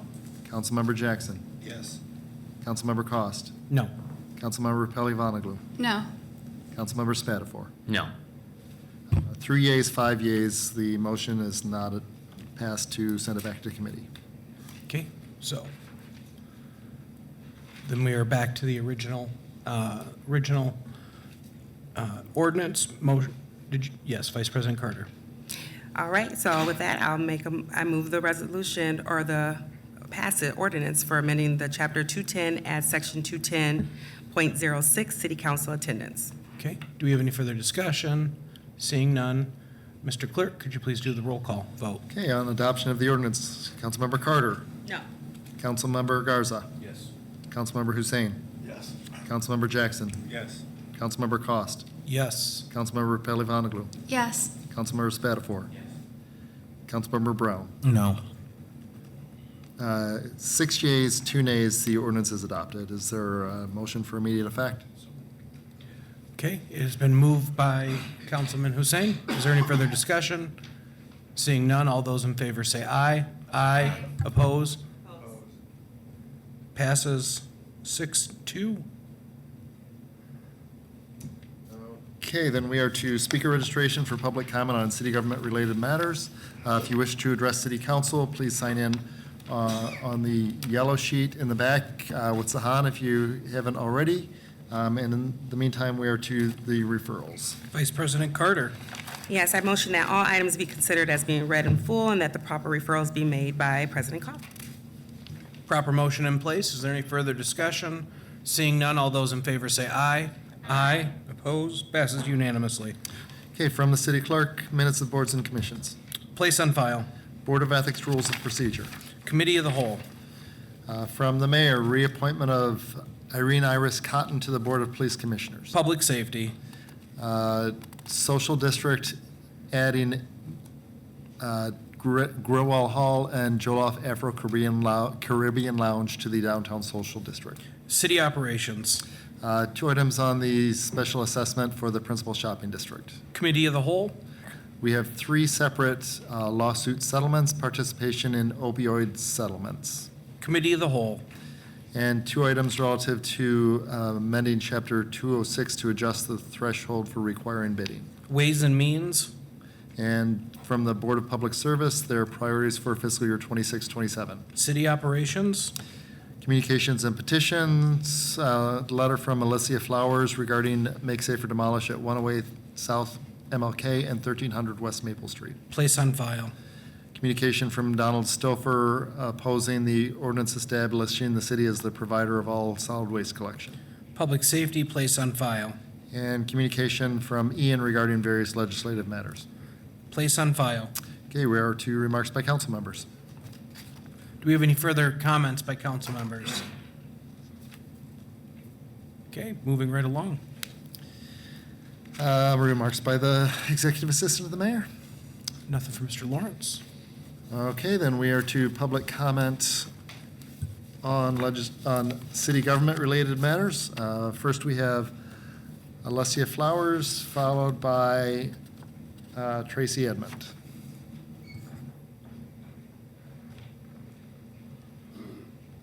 Can I make a correction before I start? Okay. Good evening, Council President, City Clerk, and member of the City Council. My name is Elisa Flowers, and I am the owner of 108-110 South Martin Luther King Jr. Boulevard, the first personal residence of Lansing's prominent architect, Darius B. Moon, a home he bought, designed, and lived in.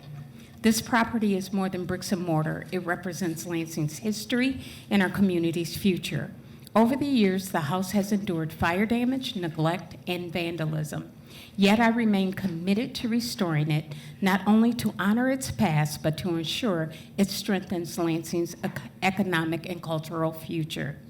This summer, we witnessed the demolition of 2 historic properties, the Glaister's house, circa 1875, and the Ryan's house, circa 1876. Once family homes, now lost to demolition. Each demolition erases part of our shared story, and once these homes are gone, they cannot be rebuilt. These losses make this moment urgent. At a time when we speak so often about a housing shortage, how consistent is it to tear homes down when they could instead be preserved and restored? Keeping this home standing maintains a tangible connection to Lansing's past and sets a powerful example of what responsible redevelopment can achieve. Recently, Roxanne Case of the Land Bank proudly highlighted that one of the houses they restored was built in 1919. Imagine the pride of District 1 being able to showcase a fully restored property that predates that one by 44 years, a rare and irreplaceable piece of our city's architectural history. I understand the city's concern about safety, timelines, and visible progress. I recognize that there were obstacles in the past inspection process. Those issues have been addressed, and with a stronger system in place, we are confident in moving forward successfully. Preservation is costly, but I've pressed forward with limited local resources and personal funding. A small Pure Michigan grant helped us take the first step, and I'm grateful for that support. Seeking resources beyond Lansing has also proven successful. Funding is committed with additional promised funds soon to be dispersed, ensuring the restoration continues. I respectfully ask for your support in removing the MSD order so that together we can save this rare piece of Lansing's history and turn it into a lasting point of pride for District 1 and for our entire city, a landmark of Lansing's past and a beacon for its future. Thank you for your time and your consideration. Thank you. Next is Pastor Tracy Edmond, followed by Nicholas Zandy. Good evening. My name is Tracy Edmond. I am the pastor of Walk in Truth Ministries, just over here off of 505 Seymour. I'm also the founder and the president of the United Mentoring Program here in Lansing. We serve 2 high schools and 2 middle schools, which was birthed out of all of the murders that happened here in 2021. So we're trying to be an answer to the problem. I am here to represent the Flowers family. They are members of our church. I've heard her vision, her dream, and so I was compelled to come out. I'm not going to be up here long, but I think shepherds ought to smell like the sheep. So I'm here to stand with them. My whole goal in life is to bring change to cities. I've lived in Lansing for 54 years. I am 57 years old. And I love God and I love people. And this is a great family. I thought that the vision was great. To be honest with you, when I first saw the house, I wanted to tear it down myself.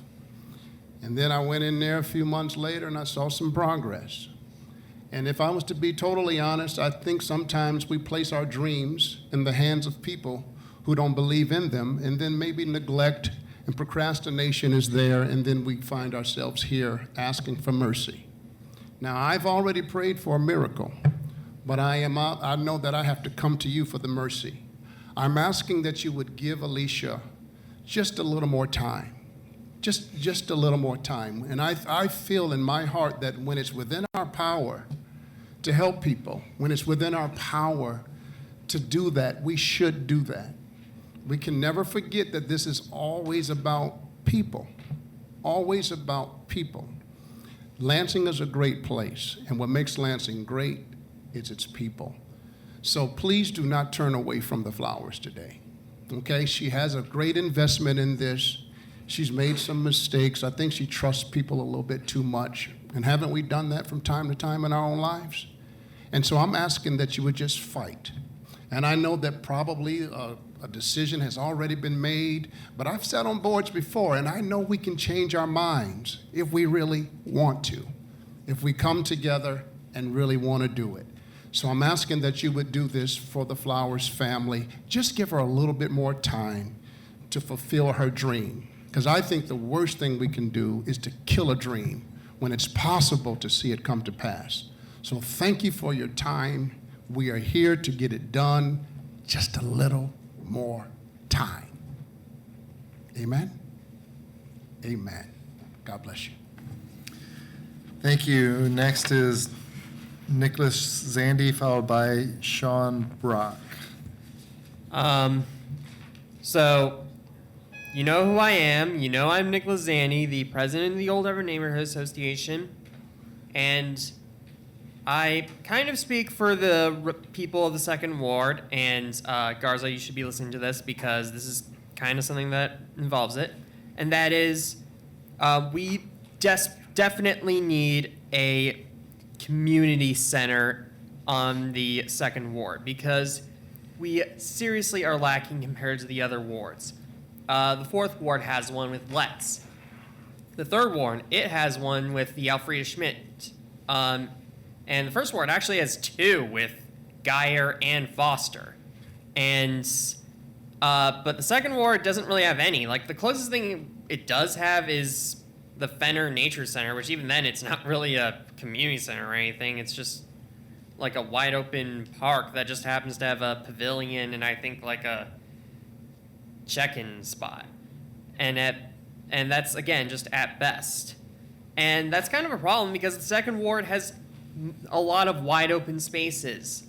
It's Lansing's greenery. We have plenty of parks, like Scott Woods, Fenner, as I've mentioned, Kriego, which is actually the largest park in area in the city of Lansing, at least those run by the city of Lansing.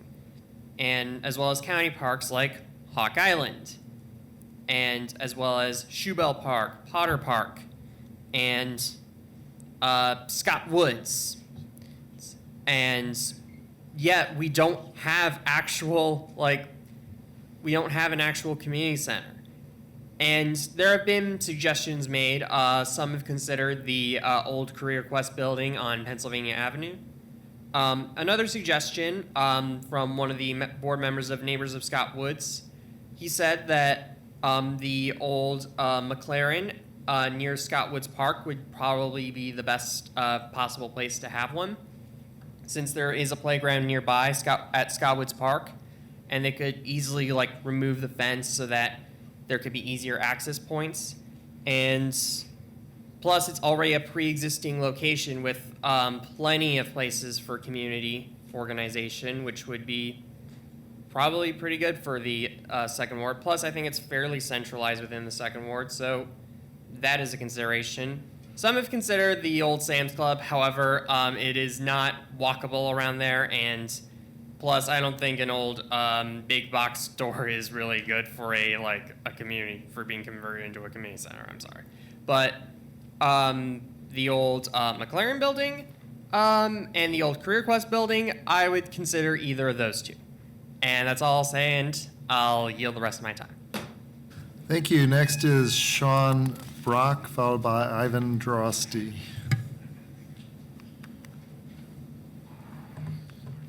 Good evening, City Council members. I was really hoping that the mayor would be in attendance tonight, but things happen, so I will continue on. My name is Sean Brock, and I've been a resident of Lansing for my entire life. I wanted to address you this evening to remind you that history is watching. Are you going to passively kick things down the road, or are you going to take difficult decisions and deal with them now? I also want to remind you of what made the city at its strongest, and that was strong unions and strong leadership. But let's not get too far. Remember that this city also has scars that cannot be fully covered. Redlining, using the construction of a highway to scatter a thriving minority community, most recently the treatment of some of our unhoused neighbors. I was unhoused not too long ago, a little over a month. We need to figure out hard solutions to problems. Treating symptoms without getting to the root cause helps nobody long-term. Lastly, I want you to realize that being the capital city, you are not just representing one city. To a degree, you are representing the entire state. Are you up to that challenge? Thank you. I will cede the rest of my time.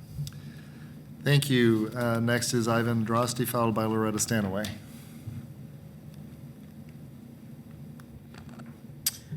Ivan Drosty, Ward 3. I want to start by expressing my disappointment in the way that the trash collection ordinance was handled. I was looking forward to voicing my support of that ordinance here at this meeting today, so I was pretty dismayed to learn that it had been shelved kind of behind closed doors before I had the opportunity to do that. I think it's a wonderful idea. I think it's great policy, and I don't think that something like that should be torpedoed by a few dozen emails that you may have received. In fairness to the people who sent those emails, I think that the ordinance was a little bit half-cooked, so I agree with them that some more time and consideration should have been put into that before it was brought forward. But I hope that that work happens, and I hope that we see that ordinance again. Secondly, I'd like to speak a little bit about the Mod Pods. praise is a little bit scarce around here, so I do want to commend the council for authorizing the funds to purchase those when we had the opportunity to do so, and doing so as quickly as you did. With that said, I have a lot of concerns about the timeline. We've been told that at the very earliest, this pod community could be up and running by March. And so my concerns are with the unhoused people of Lansing, especially those at the Fallen Angels encampment. Winter is fast approaching. Overnight temperatures are dropping even now. And these people need our support, not in March, but today. They need a dumpster to put their trash. They need toilets. They need access to services. You and the council have the ability to help them and support them in all of these. So I encourage you to have these people in your thoughts and do everything that you can to continue to support these people. I too was hoping that the mayor would be in attendance today. The mayor and the city attorney need to drop this absurd lawsuit that they filed against the property holders near the encampment. It's really reckless, irresponsible, and frankly unconscionable. And I think that the members of the city council need to do everything in their power to try to pressure the office of the mayor to drop this lawsuit. Thank you. Thank you. Next, we have Loretta Stanaway, followed by Erica Munchback.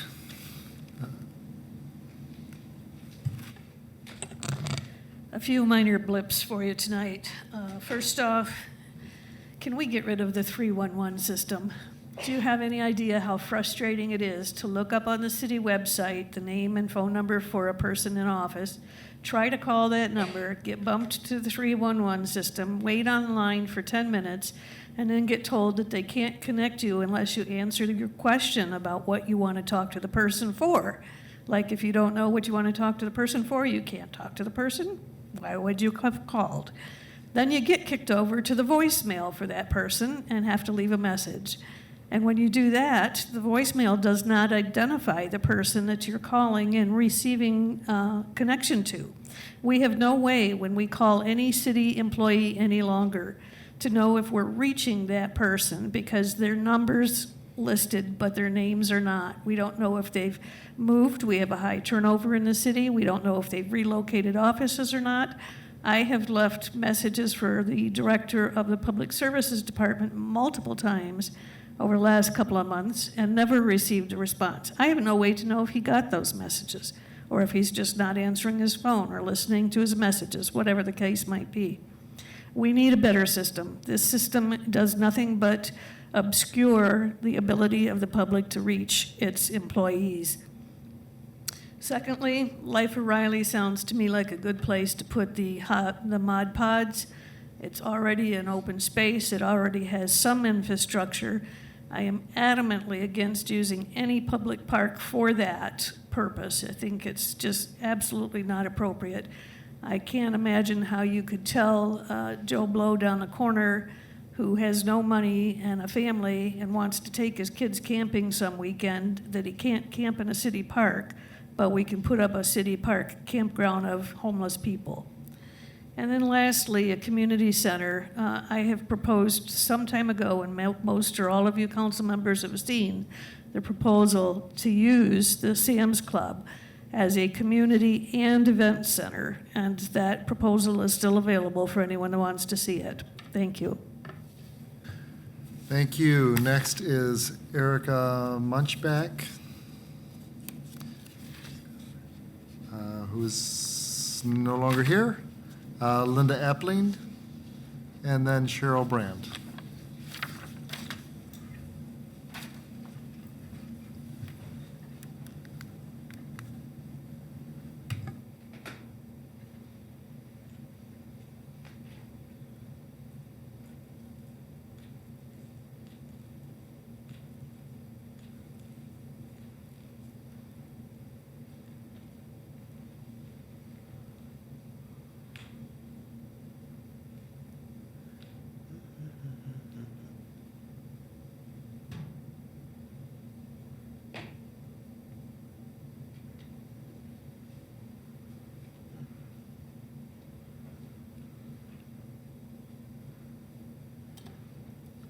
Why is that going? Why is it moving? Okay. Thank you. Just wanted to make sure I get my time in. Today I'm here to talk with you at this point in time about the private curbside collection. This has become an issue. Some individual has proposed ending allowing commercial pickup by companies such as Granger. And it should be noted that Granger is not the only one that does curbside pickup in the city. The proposal that only the city should be allowed to pick up trash is, to me, totally absurd. The reason being put forth is it would reduce having traffic on streets, thereby reducing wear and tear on the streets. This makes no sense and has not been verified by any supporting evidence. One, garbage trucks are not the only large vehicles on the street. There are buses, both school and city buses, that use the street every single day. Not once a week, but every single day.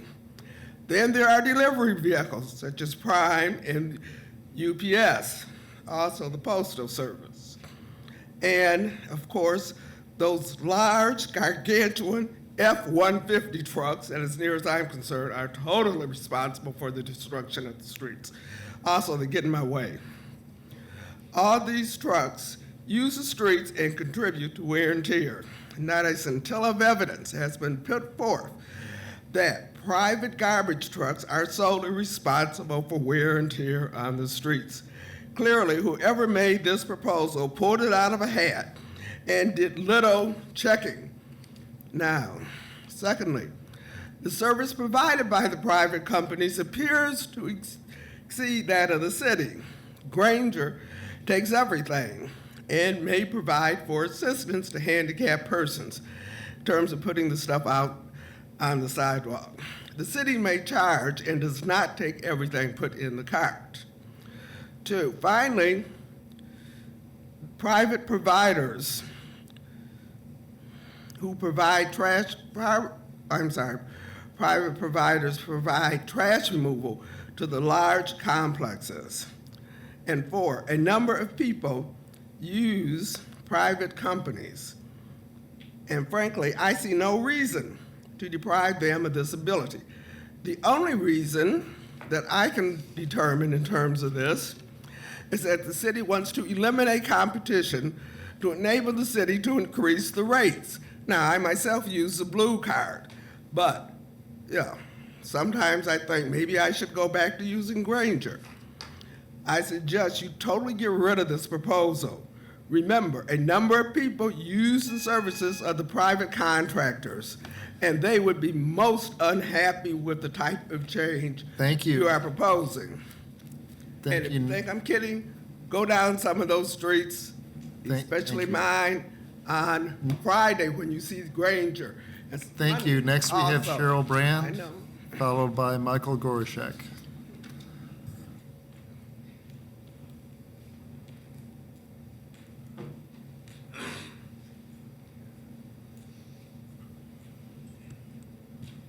I recognize the city trash monopoly has been set aside right now, but I feel the condescension, disrespect, and gaslighting in this matter warrants addressing.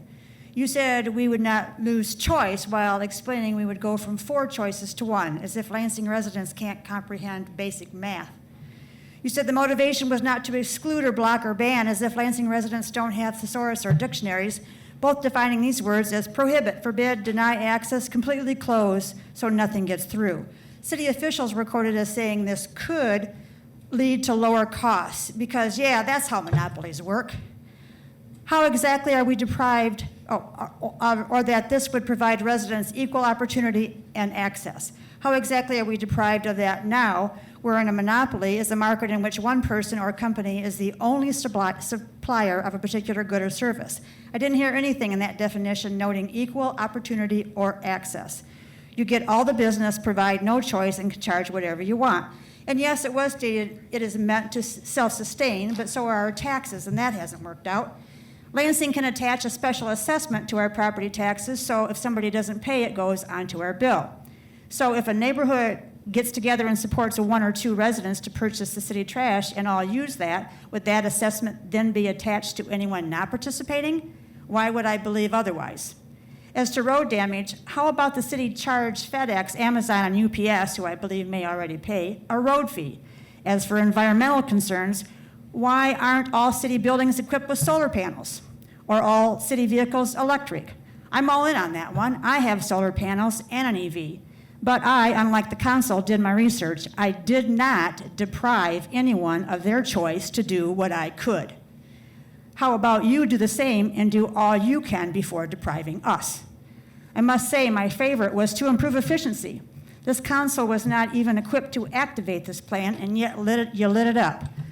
The city of Lansing has stolen taxes from us for years, and I say stolen because they are not applied to where they were supposed to go.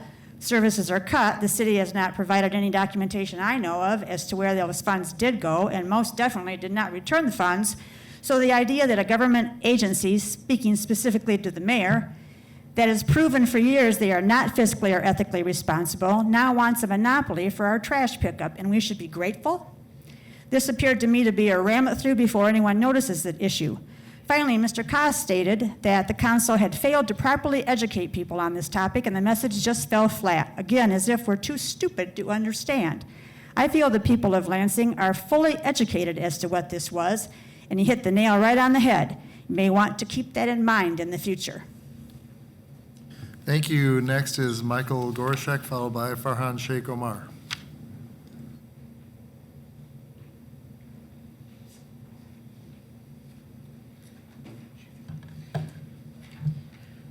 Good evening, council members. Thank you for your leadership. I'm here on behalf of the residents of the Fallen Angels encampment adjacent to the Dietrich Park. We've been working with one of the owners of the property the camp resides on, a J&J Property LLC, the owner of 1611 North Grand River, to address basic sanitation needs. Based on health recommendations, a camp of 40 to 60 people requires at least 3 portable toilets with weekly servicing. Unfortunately, when rental companies hear the address, they decline to provide service, even though they would otherwise have availability. I want to ask the City Council to help us find a path forward, whether through city contracts, regulatory support, or direct placement, so residents have access to safe, dignified sanitation. This past Tuesday, residents of the camp and volunteers removed waste with a front loader and filled 2 30 cubic yard dumpsters. We distributed 10 fire extinguishers around the camp and mounted them to trees, and distributed fire blankets out to folks with structures. But without toilets, the health and safety risks return. Your commitment to unhoused residents in Lansing is deeply valued, and I'm grateful for your consideration. Council President Cost has my contact information if any help can be given for the toilets. We've also reached out to the office of Representative Devendorf for assistance. Thank you so much. Thank you. Next is Farhan Sheikh Omar, followed by Darren. Good evening, Farhan Omar. I want to quickly address number 11, which says clarify most responsive and responsible bidder for construction bids. Let me just say, nobody here is against unions, right? I work for the school district. I'm part of a union. I want the unions to get the first opportunity when it comes to constructions in the city. However, the biggest problem that I have is politics. Jeremy Garza said that this isn't about politics, which is hard to believe, because if you look at the campaign finance, yours, Shore, and everybody else who's running this year, you guys have gotten thousands of dollars from these unions.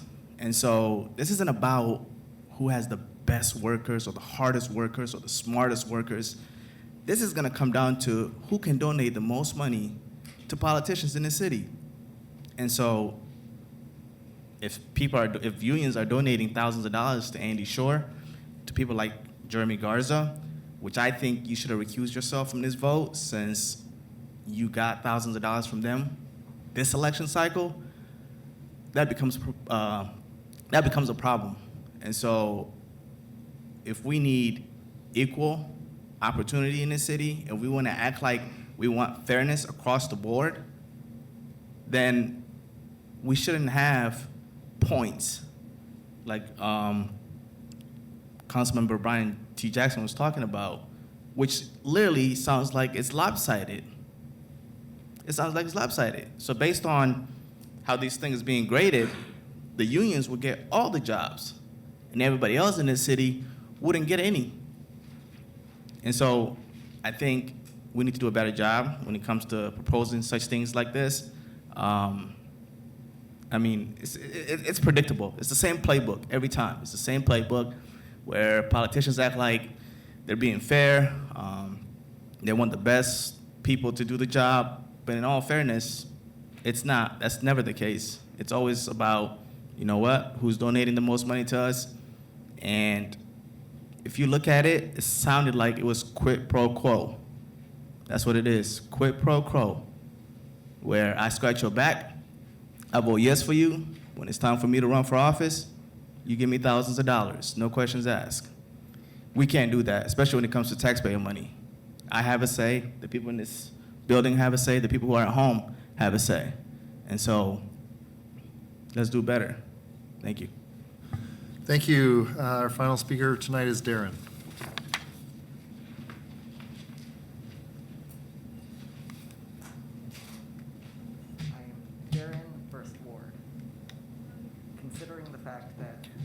I'm sorry, can you pull your mic down just a little bit? Thank you.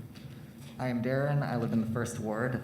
Considering the fact that there is still an issue with people in the Dietrich encampment being seen as junkies or criminals, I want to tell you a little bit about some of the Dietrich fallen angels.